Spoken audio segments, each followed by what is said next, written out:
Hey friends, welcome to Woman Owned Wallet, the podcast. I'm your host, Amanda Dare, a serial entrepreneur who has already made all of the money mistakes, so you don't have to. Now I'm working on my money mindset, expanding my companies, and having open conversations with women around a subject that shouldn't be so taboo, money. My company, Woman Owned Wallet, and I are determined to help you foster a more positive relationship with your wallet and help you create a life that makes you say, wow. Hi, moneymakers. Welcome back to season 3 of Woman Owned Wallet, the podcast. Y'all, I can't believe we're here. I dreamt of this podcast for so long. And I'm just so excited because I also dreamt of having the most beautiful working relationship with someone for so long. I dreamt of it. And I finally have it in my life for the past 3.5 years with the beautiful Adrienne that is here to join us on this new adventure of the sweet life of the C-suite here at WOW. So thank you so much, Adrienne, for joining me on the podcast. Yeah, thanks for having me. I'm excited to be here. Finally made it on the podcast. Well, you have a dress named after you at the New Black. It's true. The Adrienne dress. I don't even have a dress named after me. Yeah, I think it's because you can't find one that you are stuck on, that you really love and like. I love them all. Yeah, they're all your children. They're all yours. All mine. Yeah. They're all my muses, my inspirations. So yeah, they're all mine. That's true. Yeah. But you have a dress named after you there. And now you, as January 2022, you were promoted. Yeah. So what's your job and stuff? So I am the COO, which is the Chief Officer of Operations. So I basically make sure that everything keeps moving forward. Yeah, she deals with me, y'all. You're like, this bitch is a lot. Amanda's a lot. Adrienne is my counterpart. She gives me, she's the yin to my yang. Yeah. Or is it yin or yang? Yin yang. I don't know. I feel like we've had this discussion before, and I guess we didn't settle on an answer. But we didn't look it up. Whatever it is, it's happening here. It's working. It's working. Yeah. We're a good balance. I agree. I definitely scare you sometimes. Yeah. Most times or sometimes? It's good to be scared sometimes. It pushes you outside of your comfort zone. And that's what I've been doing a lot. Yes. Getting promoted, basically. So, do you feel like it helps you grow? Yeah, I think so. I mean, I feel like I'm very easy to sit in my comfort zone sometimes. So having someone to push me outside of them, is good. I'm like, comfort zone? Who's she? Yeah, pretty much. Well, no, my comfort zones are just different than your comfort zones. Very true. Yeah. And I feel like there's so many times where I bring some crazy big idea that I have not fully thought out to Adrienne. And I'm like, oh, I shouldn't have told her yet because she's obviously in charge of running my shit. And she's going to start immediately trying to figure out how the operations of my big, lofty dream goal idea are going to play out. And that's very stressful. And I'm like, oh, wait, you don't need to think of that yet because I haven't even decided if this is an official idea. Right. So we've figured out a term, how to navigate those situations. So I know. Do you like it? I do. I think it works. We needed separate time for dreaming. And so my dream phrase to introduce a not fully formed idea, a first draft, as well as inviting Adrienne into the world of just dreaming with me, is hear me out. And now, do you feel like that de-stresses you when I say it versus I have this idea? Yeah, I think so. Because it is important to have time to dream and think of big goals and ideas and things like that. That's what keeps the business moving forward. But obviously, with my role, I'm very much thinking ahead of okay, how's this going to get done? When is it getting done? Who all is going to be involved? That sort of thing. So that's where my mind goes. Even sometimes I start processing all of that and kind of don't grasp what you're saying. But so I see her like check out, but not check out. She's just checked into like actionable items versus like dream space. And I'm like, oh, I'm talking to her and she's thinking about this, right, all of this and how to make it happen, which is obviously amazing and obviously needed in my life. So just thank you for being that. Yeah. And now, it's like a safe word in a way. Like, we have a safe word. Like, okay, we're just spitballing right now. We're coming up with ideas. We're getting them out. So it's not stuck up in our mind. And I think it's helpful. A good way. Externally processing. Yeah. And I like spitballing. That's fun. Yeah. I mean, I feel like you are always externally processing things where I'm very much internally processing everything. But Adrienne is an internal processor. I am. But sometimes to a fault. It is something that we also balance because I can see you processing, and my husband is very similar, and which is why I love both of you so much. And I realized that I needed somebody with similar characteristics to him because he balances me and harmony. We live in harmony when we accept that each other is different than one another and that we together create a better team. Yeah. Than our separate parts, than the sum of our parts, or whatever the phrase is. Yeah. I think we balance each other out really well, especially in terms of our strengths and differences too. Areas where I lack, I feel like you pick up in, and vice versa. So yeah. And anytime I see you internally processing too long where you're just, can I tell them? Yeah. I should tell them. I'll like walk in and her lips will be stuck. I'm going to do it in the video. Her lips will be stuck up in her teeth, like above her teeth and her gums, kind of like rolled up. It's my concentration face. It's such a funny concentration face. So every once in a while, just like to make her laugh or be like, oh, we need to be in concentration mode right now. I'll like have my lips stuck up there too and be like, hey. I think it brings us back down to the remembering that this is all what we get to decide and what we make it. And it doesn't have to be what anybody else or any expectations of anybody else. It's just what we can create. And it brings us back down to the present moment. Yeah, for sure. It's very easy to get caught up in your head thinking of all the things. So yeah, I would agree. Yeah.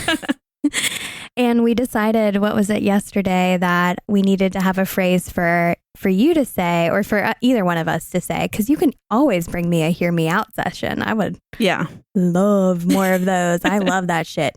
But we heard a phrase or we decided on a phrase that would be a good, like, okay, we're not dreaming right now. We're deciding, we're creating actionable, we're doing. And I love to do shit. Yeah. I definitely have that balance of like, I love both. Like the balance in loving both, but I can't sit in both at the same time. So sitting in one to do the overwhelming, dreaming amazingness together, and then sitting in one to do all the actionable items together will help both of us not feel overwhelmed. Yeah. Because we are a team. We are. So what are we going to say when we want to do like actionable things? Let's go, girls. Yay! Oh my God, it made me so happy just to even hear you say it now. I'm like, let's go, girls. Yes. I'm obsessed. But yeah, so let's talk a little bit about why we wanted to have these discussions. The COO and the CEO, the Chief Executive Officer, the Chief Operations Officer. Why do we want to have these conversations in front of people? I mean, I think it's all about transparency. And I think people, because of the presence that we have on social media, people think that we're a very big company, and that's not the case. We are pretty small in comparison. Like too big and too small at the same time. Yeah. So I think showing people, we're talking about the behind the scenes aspects, all the planning, all the things that we do, kind of the day to day, is important for people to kind of understand our brand as well. I agree. And I feel like there's so much, if you did think we were this massive brand, there's so much that also just humanizes the brand by us being humans in front of you. Yeah. I think that's important. And then to also understand like our company culture, I think is important because it's really such a beautiful company culture right now. Yeah, it is great. It's so hard to keep it at this great place. And we're just going to keep trying always. Yeah. I feel like our team right now, it's definitely still kind of growing, Yeah. it's ebbing and flowing a little bit. But I think the people that we've brought on within the past couple of months have been really great additions and all bring something different to the table. I completely agree. And I don't know if I've ever really felt as confident as I have going into a holiday season. And I just want to share everything behind the scenes, basically, that goes on within WOW with all of you, because while we are on social media, we're creating entertainment for you. Yeah. Our content creation is based around entertaining you. I do love the TikTok small businesses that show everything on there. Like, I do love that too, but I don't want to only show that stuff. And I feel like there's so much more that we've been able to kind of corner the market on with like funny feminism. Yeah. That I love that it has that place to live. Right. And I don't want to interrupt that place with like, Adrienne and I are thinking about doing this or whatever. So I think having kind of the understanding that now there's not just me alone in this C-suite, in the CEO arena, but I do have a counterpart that's my COO, and we're looking at bringing on a CFO. So we're even growing our C-suite. So maybe next season it'll be even bigger, more people. Yeah. Which will be cool. And we just wanted to like sit around, eat some snacks, have some brownies and, regular brownies. Yeah. To clarify. Regular brownies. Maybe some of the wine from our premier sponsor, New Vibes Wine, for this season of the podcast. We love New Vibes Wine. We do. All 5 of those ladies that run that is amazing. Amazing. And they're our first WOW Media client. So we're very excited. We'll talk a little bit about them on another episode.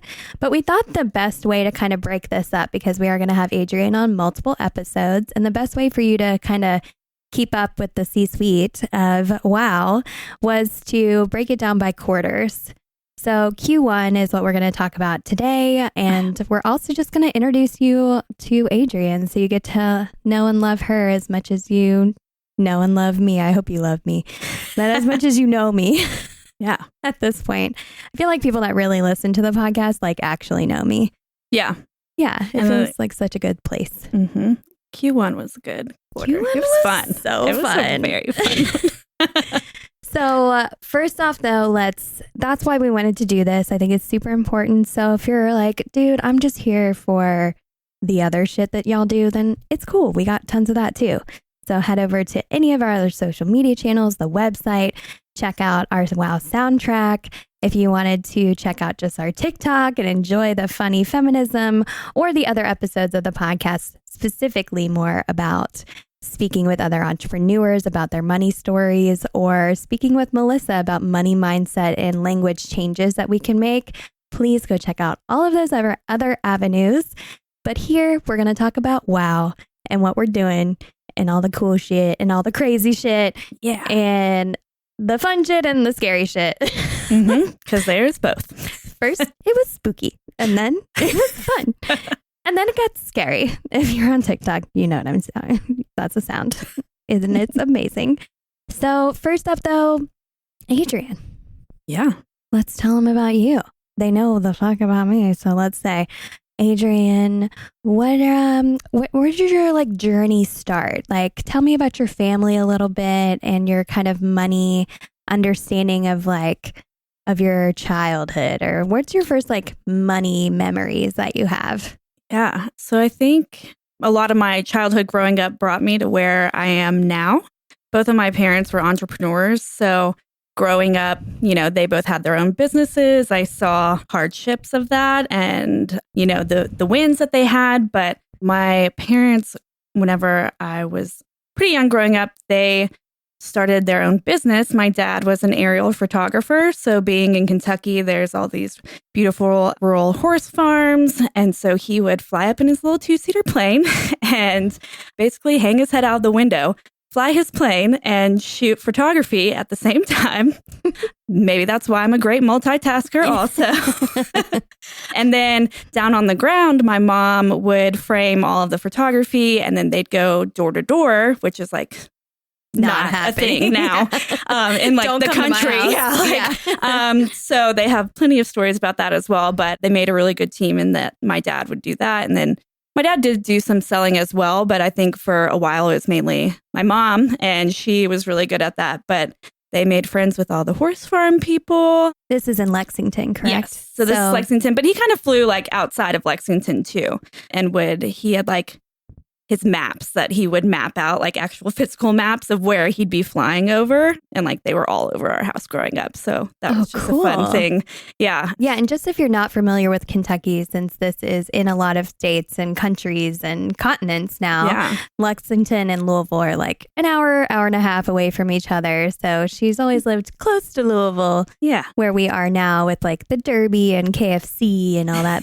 Yes, amazingness, bourbon. Yeah. But it was a little bit more towards Lexington, which does have such beautiful, as you're saying, horse country. Yeah. Basically, like from the city center, like if you drive like 15 to 20 minutes in any direction and you end up on a horse farm. So it was a great place for them to go to do this business. But, I think that was their main business for a while, but they also had their hands in a lot of different pots. They had rental properties on UK's campus. They did just picture framing for, like family photos, different things. They had an actual frame shop, and my dad had a portrait studio in there also. So like they used a lot of the same skills, but used them in different ways, different businesses. So, amazing. Right. So, talk about revenue streams. I love to hear it. Yeah. So they were very like resourceful with finding jobs to kind of like fill the gaps, I guess. And I think that's why I'm so resourceful. I think so. So, I mean,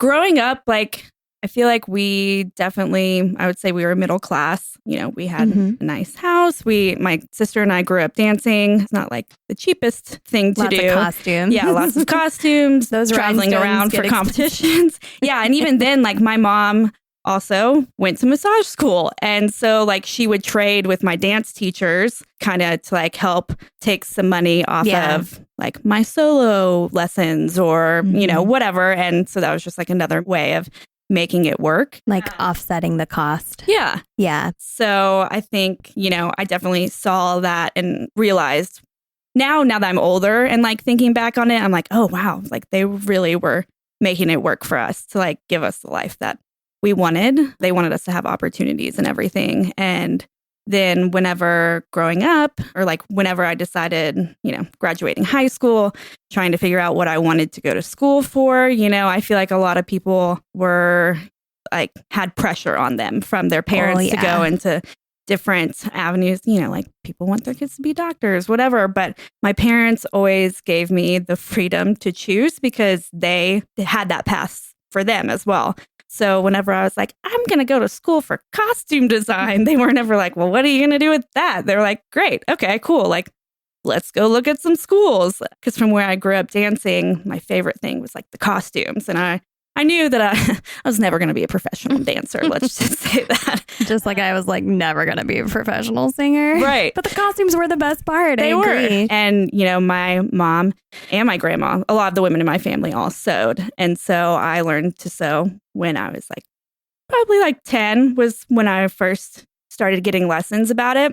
And so that's what I was like, I don't want to go into fashion because I don't know. The school that I wanted to go to, they had a fashion and theater design program. And the fashion one, I don't know. I just like toured on campus and I was like, I'm not getting the vibe. It's like, a different vibe when you study fashion. Yeah. And I definitely I feel like I understand what you're alluding to. And it's the theater program that I was in for understanding sewing and design.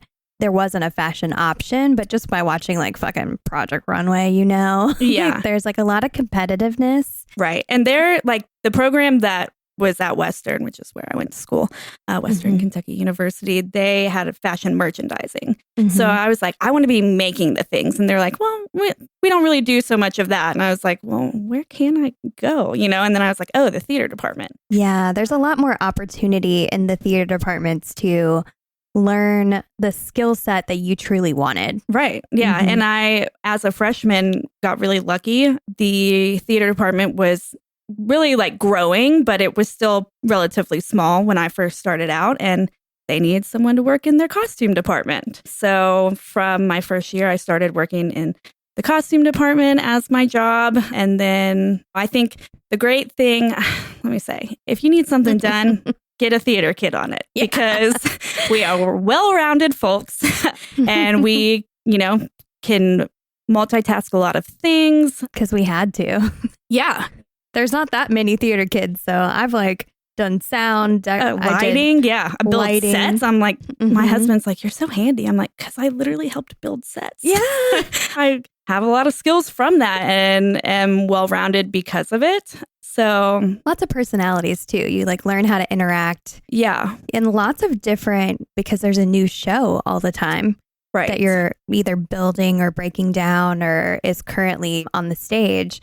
There's so much about the next project that happens during the current project. Yeah, exactly. And there's this really good flow because we would do, 6 or 8 shows a year. I don't even remember in theater school. And we would have that always what's the next thing, but keep maintaining the current thing. And that's what we do now. Yeah, very much so. And, I think the idea with the theater, everyone is working in their own area, but coming together for a common end goal. And everyone has their stake in it. And that's what makes the end product so good, is because there's a lot of care from everyone that goes into it. And I think that really translates to small business as well. It does. What a beautiful point. Right? Yeah. I know. So I feel like my childhood, college, each little step kind of got me to where I am now, obviously. And I guess since our beginning, once I, obviously got my training, learned how to sew pretty well, I left Western. I graduated and immediately got a job at Actors Theater of Louisville, which is a pretty well-renowned theater here in town and nationally. Yeah. So I worked in their costume shop. I was a journeyman for 1 year, which is basically an apprentice, a sewing apprentice. And then I made the jump to a design assistant. So basically we would have designers come in from out of town for all these different shows, but they'd be back and forth, and they needed a stationary person within the theater who helped keep the ball rolling, checked in on different things. So I was that person. And so Sounds like a leader to me. Right. Yeah.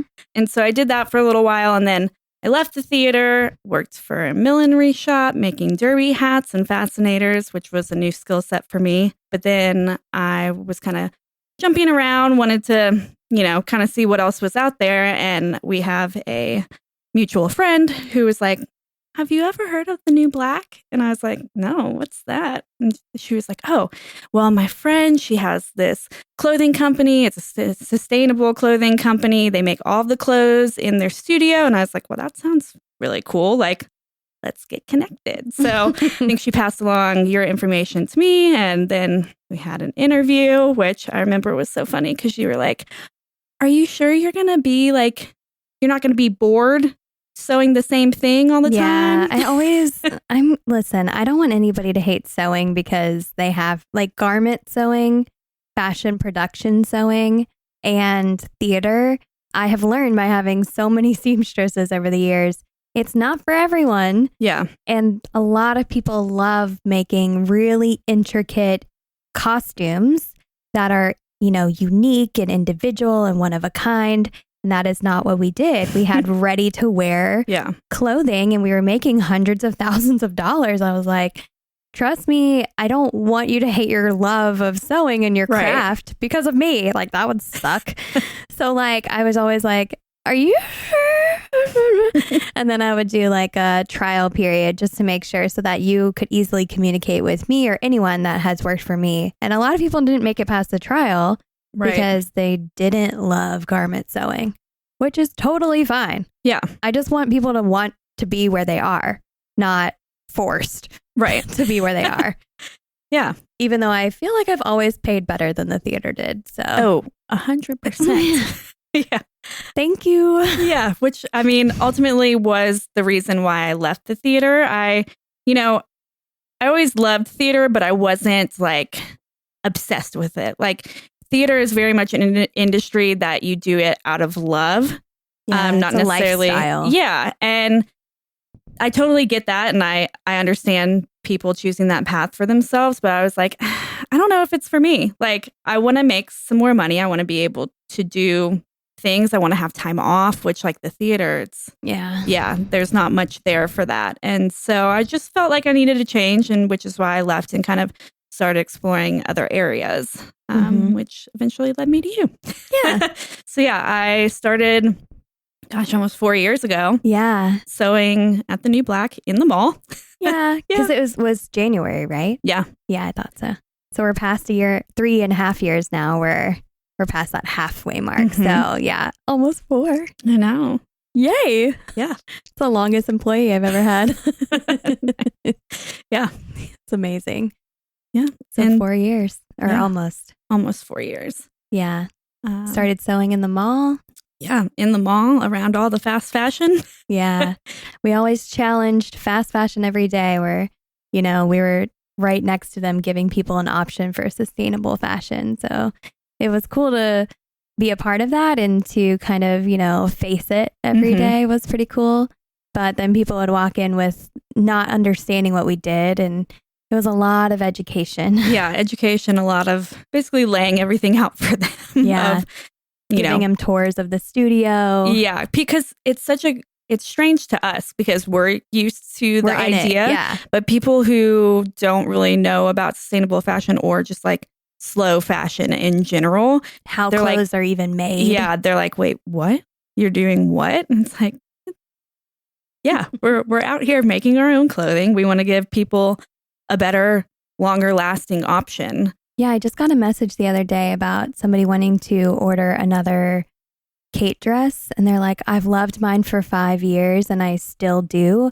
I just wear it so much that I want another one. Yeah. And I'm like, I'm so glad that you're still loving it, years later, because that was the entire goal. Right. Yeah. We didn't want our clothes to end up in landfills like everyone else's. Yeah. And if for some reason they do, there's only 5% spandex, and they're going to buy bamboo will biodegrade better than any plastic clothing or polyester or anything like that. So it was such a cool experience, to be honest. Like the mall was such a different world. Yeah, it really was. Oh, it was really different.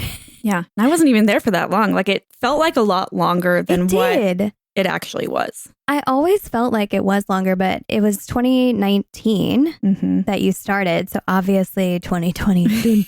Yeah. They had no idea. Yeah. And I had already been in the mall for 2 years almost at that point. So I was just really exhausted, burnt out. Like you met me at one of the lowest times. Yeah. I mean, in the mall, you had to be open every single day, open all the hours. It was really taxing. Yeah. And if you weren't open on time, you got fined so much money. And I was like, excuse me? Like I was 5 minutes late or whatever, if that happened. So like I was always alert. Like, is somebody there? Is somebody opening it? Is somebody closing on time? Are they getting to their car okay? It's dark. You have to walk far. Yeah. Like I just was always anxious. Surprise, Amanda's anxious. Yeah. I mean, it's all the time, but I've gotten a much better. We manage it better now. We do. We do. And I think you met me like right before I turned 30. Yeah. As well. And I tell people a lot, I turned 30 and I lost my grandmother right as I launched the Thrive collection. Yeah. It was the day before the launch. And it was one of those things that was always really hard because I was 30, or I was turning 30. My mom had just turned 60 and my grandmother was turning 90. So we were always like 30 years apart. And I just always had them as like not just mom and grandma, but kind of sisters. And there was just a lot of confusion on roles. Yeah. Like I kind of felt like when I lost my grandma, I lost a mom and a sister and an aunt and a grandma. Like it was a weird shift. It was a lot. It was a lot. And she was my like last biological grandparent that I lost.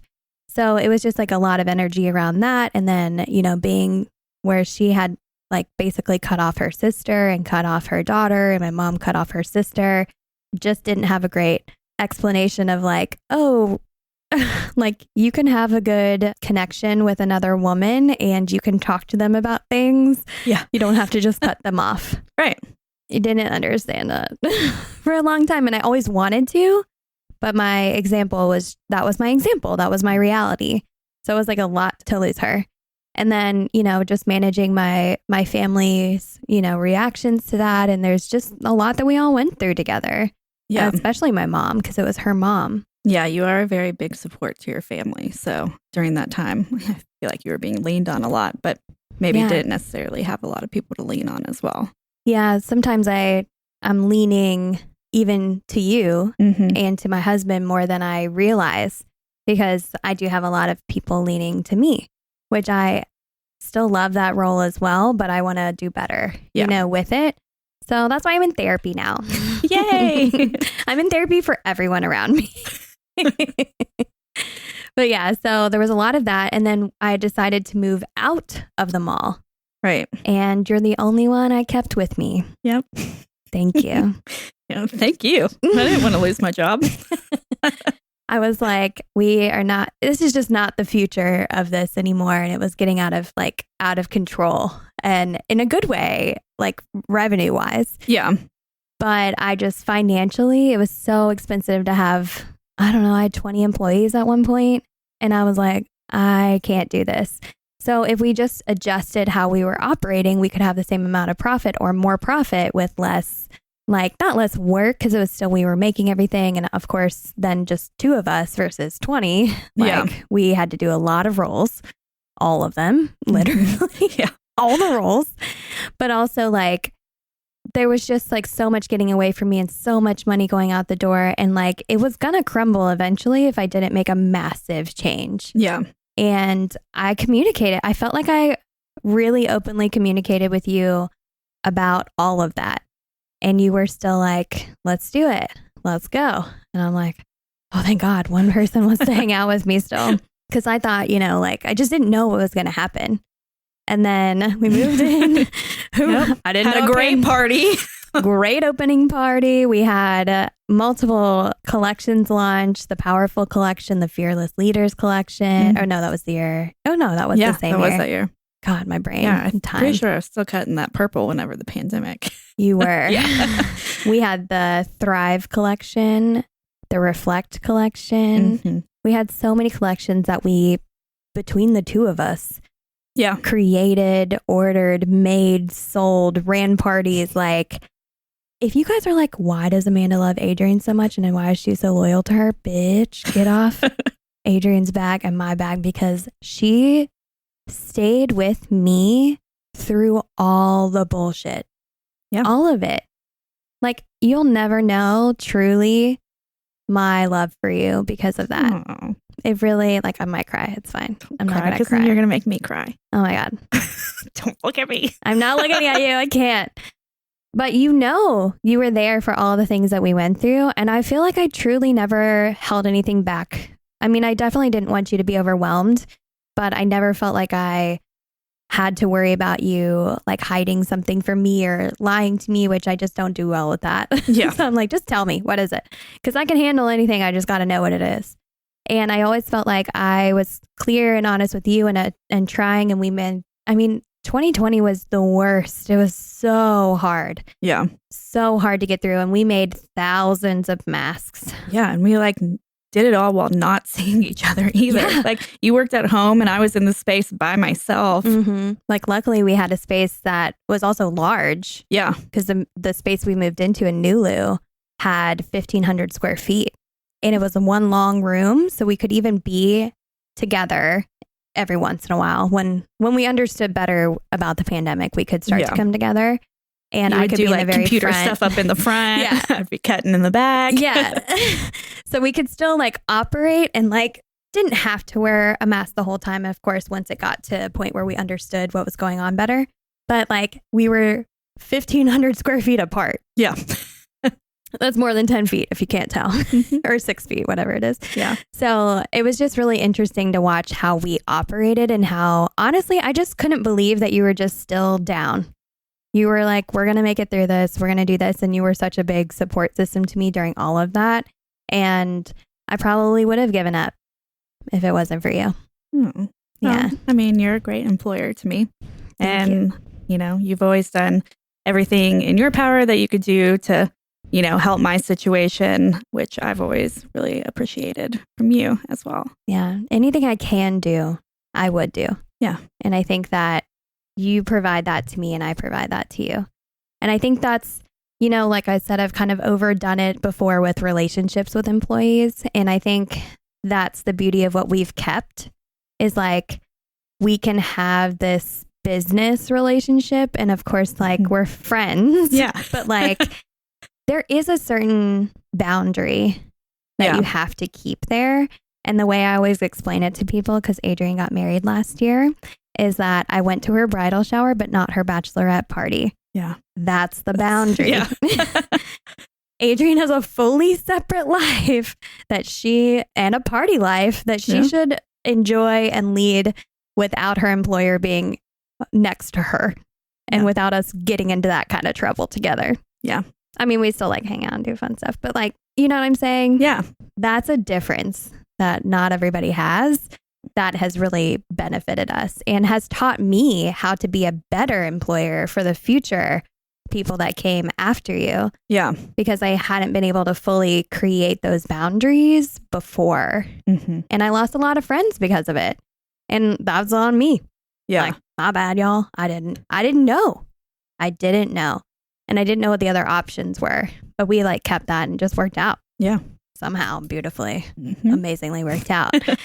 And then one day I was like, so Adrienne, I have this idea. This was before the hear me out process. Yeah, we didn't have the hear me out process. This is a new process. Yeah. And Let's Go Girls is brand new. Mm-hmm. So I was like, okay, I don't want you to freak out, but I need you to go see this space with me. Because again, I love to bring Adrienne along because she'll never lie to me. She'll just tell me. It's true. I mean, she might internally process it and then I have to drag it out of her and be like, what are you thinking? And then she's like, and then she finally lets it out. But she's never held back in her true feelings. And of course, I might disagree with her and I might say, I really believe this is best for the business. We need to do it. Or I might make a different decision, but I always ask and make sure that you're with me. Yeah. And if you're not, I explain why it's still important to me to do it. And I think I've said this before where if I can get through you and my husband, and if you guys are telling me, you just usually ask a lot of questions. Yeah. Which helps me process. I like to know the logistics of things. Of course. But if I can get through you and him and you guys if you say no, but it's out of love and protection for me or the business, and I still feel that it's the right decision and I've gotten through all your questions, but you say no and he says no or whatever, but I just know it's right, then I know I should do it. Yeah. Because you guys have asked me the hard questions. You put me through the ringer and I'm still on it. And if I'm not on it, it's going to happen. Yeah. There's no stopping. No stopping. And I'm like, sorry, but here's why. Yeah. But I mean, at the end of the day, worked. it's your business and you are the one that's been an entrepreneur for, I'm the one taking the extra risk, Yeah. I mean, I know it is a risk to your livelihood, which is why I consider right. your feelings, your thoughts, your opinions. And I know that that's super important. But if we truly, I feel like you even did say no to like wow stuff. In the beginning. Well, Ryan did too. Yeah. You made husband. the point of that, like Ryan and I, have similar thought process where our immediate response is to be like, yeah, you guys both say no before you say yes. Yeah. And I know, which is good because it allows me to process further and get you to a yes. Like I like that it's not an easy yes. Yeah. Well, and after you said that, I was like, oh man, I do that, don't I? And it's not even like because I've fully thought of everything. That's my immediate thing like to go to.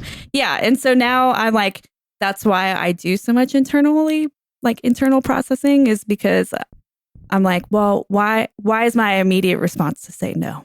And then I think about it longer and I'm like, let's just do it. Let's see what happens. I think I brought you along with me to like view the space for the first time. Yeah. It was like a rainy day. Mm-hmm. And we met our landlord, Chris, who's a phenomenal woman. Yeah, she's great. And so it was just so cool. And she actually was like, tell me more about the business because it didn't exist. Right. WOW was just a map. Yeah. of woman-owned businesses in the community. And there was no, what does a feminist gift store look like? Right. When some people, like to debate what that looks like, but we made it our own vision. Yeah. And I was standing in that room and I could visualize it. And I'm like, if I'm standing in the room and I know exactly what to do and it's a straightforward path for me, then I'm like, we got to do it. Yeah. Because it doesn't exist and we got to make the things that don't exist to disrupt the world. Well, and I mean, just the fact that you found that space, like Nulu, spots in Nulu at our price range, like far and few between. Yeah. So the fact that you found that when we did, it was a female landlord who got the idea that we were trying to go with, like everything lined up and seemed like all pointing towards yes, like we should do this. And she let us beat out other people because there were other people vying for the space. Yeah. Because we were additive to the community, because we had the map, which truly, I don't think a lot of people realize came before the store. Yeah. And even like for the New Black, like I had a blog for a year about I posted every day. I don't know where that fucker is. Somewhere in the Webverse. In the metaverse now. Yeah. But like I posted a new way to style a little black dress every day for a year before I made a little black dress. It's wild. So I seem very quick, but I actually internally process more than you think. Yeah. I ponder and consider, and I like that my brain truly doesn't feel that there's limits. And I allow myself to go into those places and then come back down and be like, but how can I make this happen? Because I am an executor. I do make sure it happens. Yeah. And I am a dreamer. So again, hear me out or let's go, girls. Which one are we on today? Y'all know that I love being kind, generous, and I love something sweet. No surprise there. Well, after I got a really negative comment on TikTok, I was introduced to the most loving, kind woman named Ashley. Ashley is the owner of Kindness Cookies, and she sent me a massive box full of amazing cookies for me to enjoy. I think I ate them for like a month straight because they're individually wrapped. And now, Kindness Cookies is a sponsor of the WOW podcast. So let me tell you about them. Kindness Cookies is a small, woman-owned business that ships gourmet, chewy, soft cookies nationwide. The mission of the company is to spread kindness through their cookies and through their charitable donations, which makes it the perfect gift for celebrations, birthdays, and really just every day because, well, you always need something sweet, right? I sure do. Every month, there's a new flavor and a new charity to support, so you can put your money where your mouth is. Kindness Cookies has seriously hooked us up with a discount for WOW listeners. You can use code WOW for 25% off your first order with Kindness Cookies. So, I mean, it was just such a cool journey. And then having her allow us to, take on this space. She even gave me a payment plan. Like, I don't think you even know all these things, but I just asked. And I was like, hey, it's April 2020. Girl, we don't know what's going on. Yeah. Signed everything with masks on, made sure we were safe. But like, I left the space empty for 4 months, knowing that we would eventually do it, but knowing that it was the least expensive option is to leave the space empty and to gather ideas, to gather the paint colors, to gather the woodworker, Tommy, who made our amazing custom shelves that everybody asks me how. Yeah, everybody. You guys, I just dreamt those up. I don't know how else to tell you. It just seemed cool. I love arches. And like, it was very like Art Deco vibes that I really enjoy. So it was just like I was doing a lot of collecting. And of course, we just didn't know what was going on in 2020 with the virus. So we just had to make the best decision, which was to hold the space. And Chris was cool with it. She didn't mind. Like, she's getting her rent. Yeah. I paid rent and utilities, but I didn't pay staff. I didn't pay for the design. I didn't pay for product. I didn't pay for anything until we knew we could open quickly. and get that money back. And I mean, the EIDL did help. Yeah. It was probably like 3 days before, because there was 2 versions of the EIDL, which is the economic injury disaster loan. So sometimes with the loan, they would say you get like, I think our first one that we got approved for was $62,000. And I was like, wow, that's amazing. Because it fucking is. Yeah. I mean, I couldn't get that funding anywhere. And so I had the $50,000 in 2019 that you saw me go through for 6 months. I was working with these people, and like my bank accounts are overdrafting. I'm just trying to get by. I was like, Adrienne, can I pay you $100 today and $200 tomorrow and $100, you know? And again, you stuck with me, which is again why I'm so loyal to you. Yeah. And so it's like you've proven anything that I thought would drive you away. I'm pretty hard to get rid of. You're pretty hard to get rid of, which is what I need in my life. So like there was that. And then we got that 62,000, which I mean, blew my mind. And if you guys have listened to this podcast, you've heard us talk, you know, about how many money mistakes I've made. And I've taken money every single way you can think of. But until the SBA loans, that gave you more time to pay them back. And that didn't start, like I haven't actually started paying them back yet. We're about to start. Sucks, but it's true. And that were low interest. Every time before it was a loan shark, and it was like, you have to do this. Like if we didn't get that money, like we would have closed. Yeah. And so I had to say yes and accept it. And it came probably days or weeks away from me maybe giving up. Yeah. And which saying, would have been really sad. We can't do it. And I agree. I wasn't ready to give up. I truly wasn't. And I knew that I would come back and do something again or whatever. Right. So I was like, I might as well stick with this one that's working. Can't keep me down. Yeah. It's hard to get rid of me too, you know? So like, there's all of that that's like terrifying that you're going through. And I remember, I mean, even talking to you about it in the studio and just crying. And we can't touch each other. We can't hug each other. Yeah. When I say touch, I mean hug, like comfort. We can't comfort each other. There's no pats on the back. Theirs. Yeah. Because it's the virus. And, you know, we were trying to be safe. And I didn't know how to be an employer during that time. That was fucking hard. It was hard. But I never let you go. You didn't have to worry about the unemployment. Yeah, I even got paid whenever Colton had COVID. I couldn't work. I guess I did do some things from home. Yeah, you just did some stuff from home. We figured it out, but that was a month. Yeah. So Colton got COVID in October of 2020, right? Yeah, Colton's my husband. Colton's her husband of a year now. Yeah. Congratulations. Yeah, so fun. Gorgeous wedding. I can't even tell y'all. I went to the wedding. Yeah, she did come to the wedding. So Colton had it in October, which was very scary. There's no vaccines. Yeah, there was no vaccine. He was in the hospital for like 8 days. I was quarantining by myself. This whole situation. But yeah, you've always been there to help in those situations and do what you can. And, you know, I've always appreciated you for that and trust you because you do those things. Put my, not just my money, but my heart out there. And it was always, how are you guys doing? It's not just about the work, you know, and that's again, like the company culture we're trying to, like, you're a human. Yeah. You're a human and this is your job. Right. I know that. Like, I know sometimes you're going to come to work and not want to be at work. Like, that's the way the world works. It's okay. Sometimes I come and I'm like, not into it today.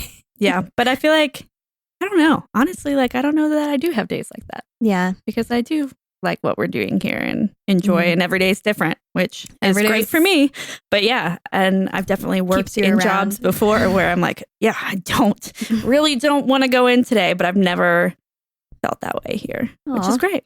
That's so nice. Yeah. I was just thinking like, I hate Mondays, you know? Like, I mean, Mondays are the worst, but even they're not that bad here. Yeah, it at least gives you a slow start. Like, at least we all hate Mondays. Yeah, I mean, I get to start my day sitting in a pink store. So how are you going to be mad about that? You know? Yeah, what's great that, I don't know if you're not watching and you can't see it, like Adrienne's, like her colors. And I think this is actually, I'm just realizing some of this even right now, but like, I've always wanted that feminine energy around me. And I've always had positive interactions with masculine energy and with my masculine relationships. Adrienne is surrounded by women. The amount of women that go like went to your bachelor party, it was like 20 something women in a house. And like you almost only have feminine energy. Yeah, very much so. I mean, I think that's part of why I'm so like attracted to you as a human, is that I'm like, oh, here's this feminine energy that I've been searching for. Yeah. And I think so many times, like I've been on our cutting table at events that we had for collection launches for the new Black, which it's her stage. It's my stage. This is my new stage. Even the store is my stage. Like, true. I step onto it. I'm like, hi. But I belong on a stage. I love a stage.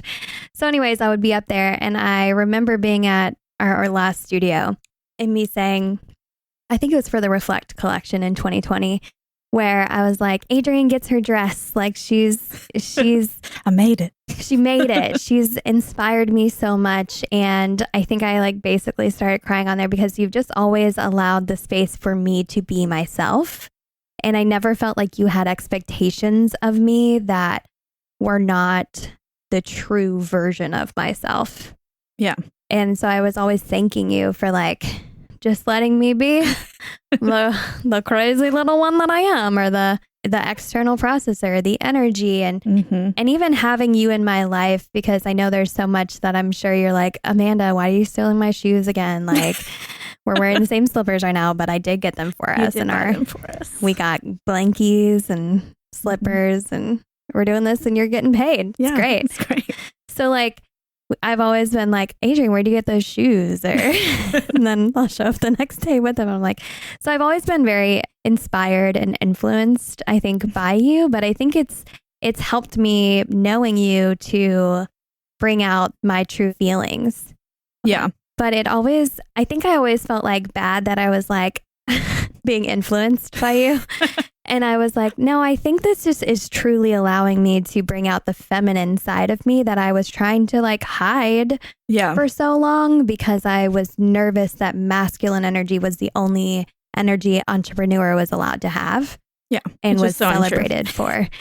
And we know that now. It's so untrue.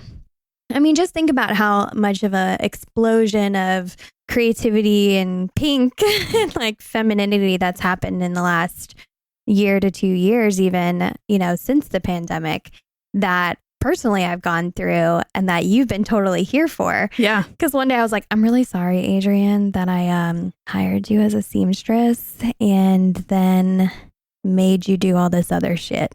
Yeah. She's like, I'm not sorry. Yeah. I mean, because of that, I've learned that I'm good at a lot of different things. And now I have a very wide skill set and I just continue to grow. So thank you.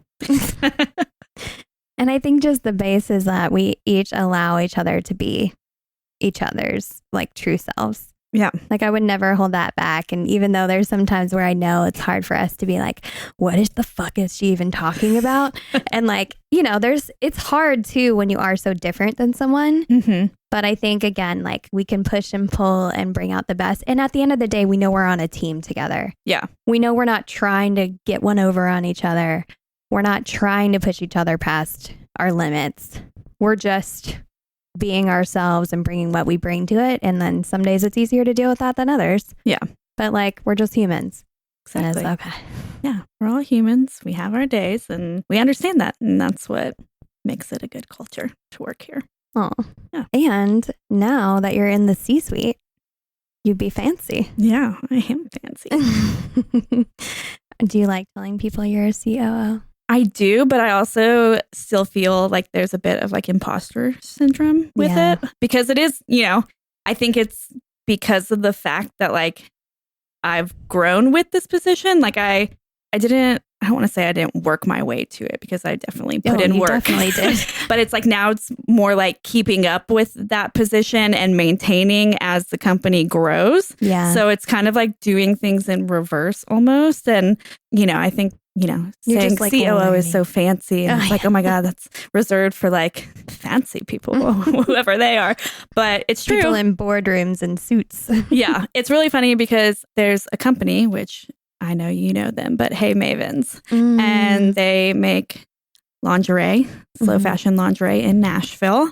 And the owner and her COO love them. Are very similar. I feel like they have a very similar dynamic, although I think that they were friends first before the company like really took off. But I looked at Reagan, which is her COO's like Instagram page one day, and she was like, I'm the COO of Hey Mavens. And I was like, well, if she can put it on her Instagram, I'm going to put it on mine. And I was like, I'm going to step into my position. Step in. Yeah. Step in, step up. Yeah. You know, so you got to show up for your opportunities. Yeah, exactly. And I'm so proud of you for doing that. Thanks. I feel like we have discussed is just like maybe a good way to even wrap this part up. I know we were like, oh, Q1, we're going to talk about it. We're going to do that in the next episode.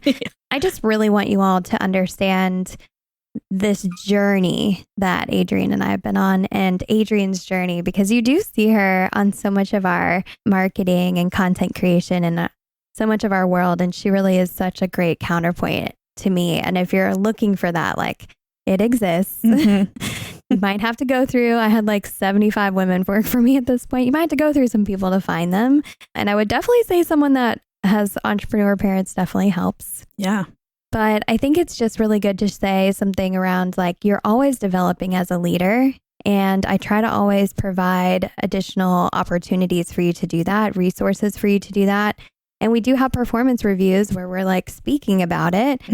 And so the transparency that I'm trying to have as an entrepreneur, like, again, it's like, I don't want to overwhelm because I want you to be able to show up and do your best. Yeah. But if we can put all of those like boundaries in place around dreaming versus actions versus anything else, because there's a million things that we do together. Yeah. And to just know that we're open, we're curious, and we're going to figure it out. We always do. We always figure it out. It never looks the way we always, like exactly the way we think it's going to. Never. Shit doesn't happen the way we want sometimes. Yeah, but sometimes it happens better than what we think too. Exactly. So I feel like you hadn't had a lot of like development as a leader from other companies. And that was something that you communicated to me. Yeah, I mean, I'm definitely very much an introvert. So the idea of like stepping in and managing people, I was like, oh, I don't know. But you believed in me. So that helped. I was like, you can do it. Yeah. Well, you manage me. True. Maybe that's the greatest task of all. I think it is. If you can manage me, you can manage anybody.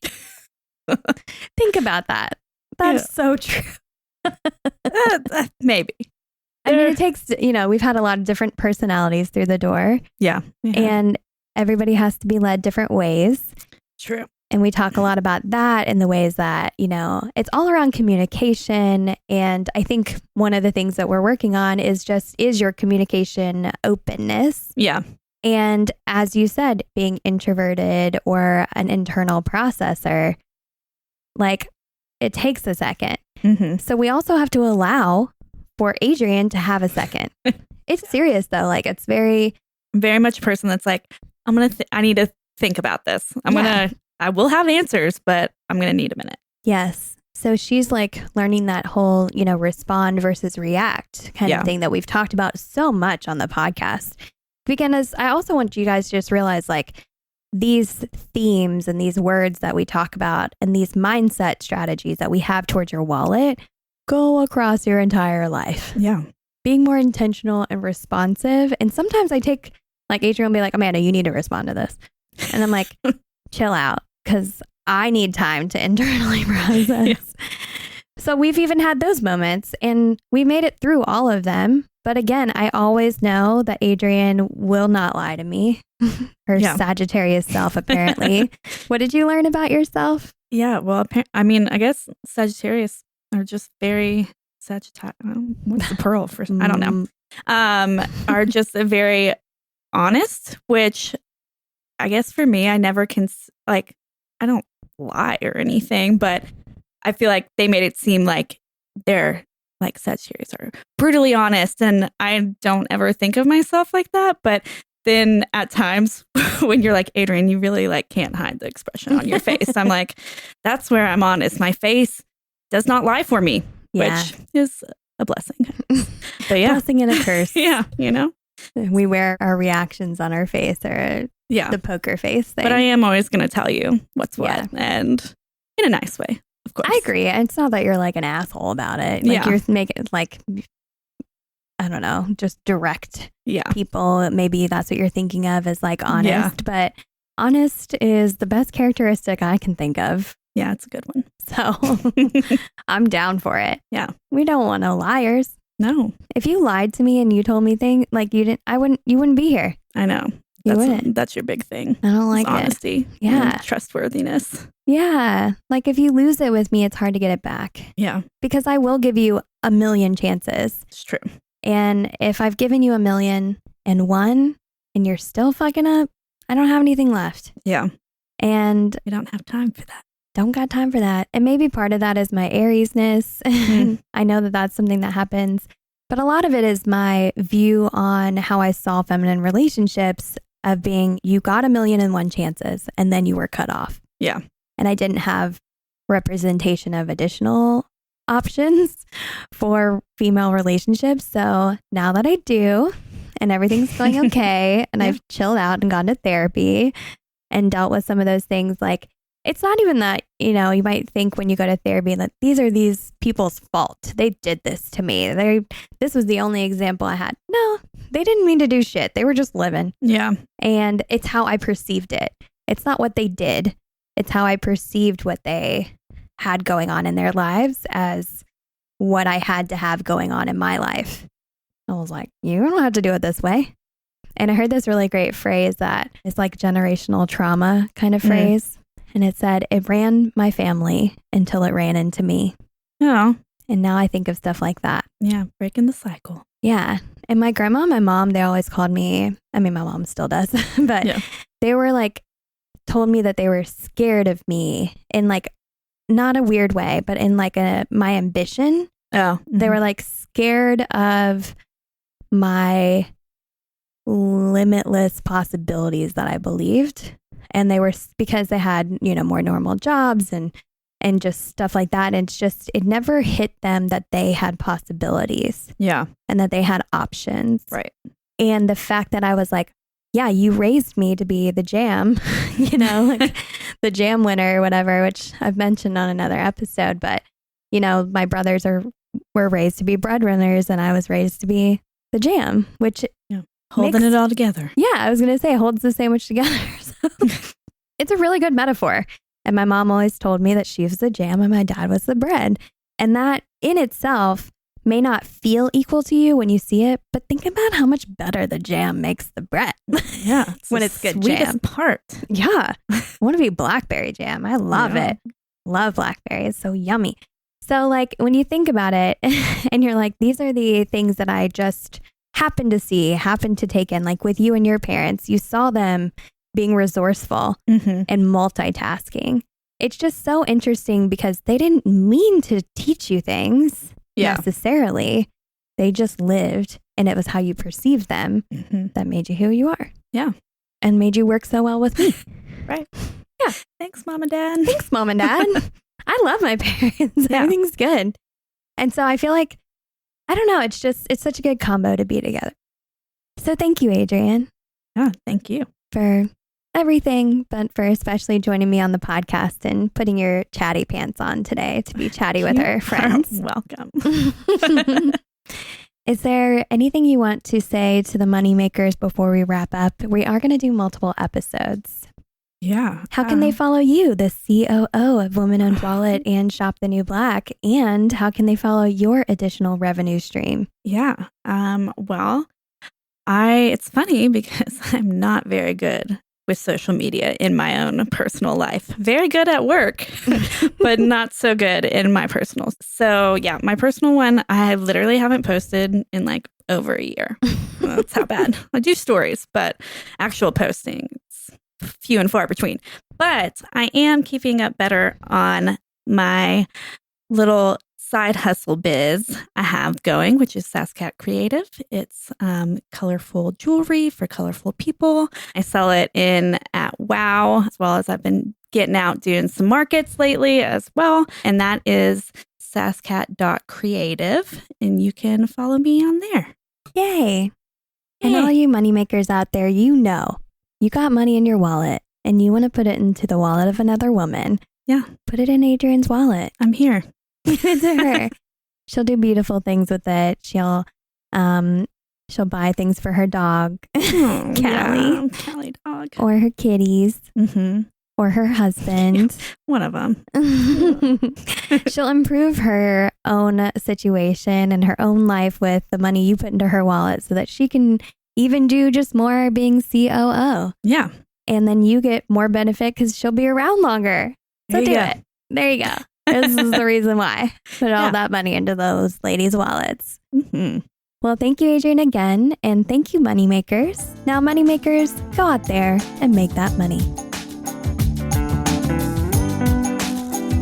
If you want to put more money into the wallets of women like we do, then check out our website, thewomanownedwallet.com. And we can't wait to continue the conversation on our social media. So definitely follow us on our Instagram @womanowned.wallet and on TikTok @womanownedwallet. You can support us by following our podcast on Apple, Google, and Spotify. And don't forget to leave us a review. Thank you for listening to Woman Owned Wallet, the podcast.